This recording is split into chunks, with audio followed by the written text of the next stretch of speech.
Good morning. Thanks for coming to the symposium. Again, I'm Dan Burgard, the library director here at the UNT Health Science Center. I want to do one or two housekeeping things before we get into Dr. Peter Binfield.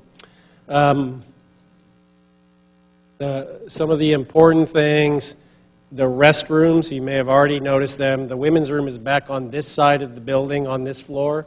Men's room that side. You can actually also exit up out the back of this room and go to the other end of the building. This isn't a very large building, so it's not a very far walk. So, if you want to get up and go out the back, that's also another avenue to a restroom.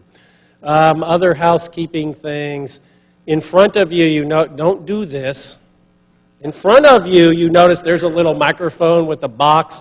If you press that button, you can speak and you'll come out over the speakers in the room. So at some point, if we have interactive stuff, don't press the button. If we have interactive stuff, that's your way to ask a question. And trust me, it works. You don't have to test it out.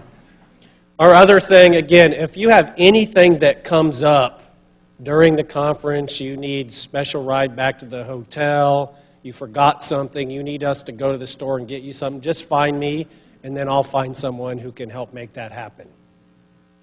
Any questions before we get started? No? Okay, we'll go ahead and jump right into our first presentation. So, it's not very often in one's life you get to actually introduce a superstar. So I'm quite excited today. Here, he's standing over here. Like, hey, that's you. I'm very excited today to introduce Dr. Peter Binfield. And he's worked in academic publishing world for almost 20 years now. He has a PhD in optical physics. He's worked at the Institute of Physics, Kluwer Academics, Springer, Sage, and the Public Library of Science. He ran PLOS One and developed the largest and most innovative journal, developed it into the largest and most innovative journal in the world. And I do believe that's true, actually.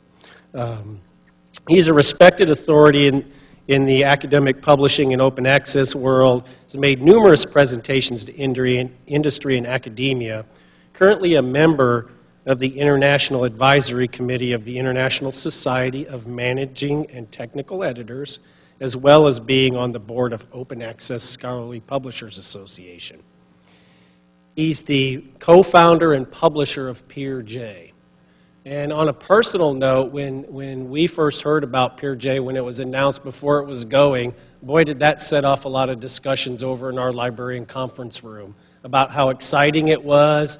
It led to a good round of emails with Dr. Binfield about different options and things. So I also want to thank him for giving us a wonderful new model for scientific scholarly publishing and for giving all the giving all the librarians across the street something to talk about. So without further ado, I'd like to introduce Dr. Peter Binfield.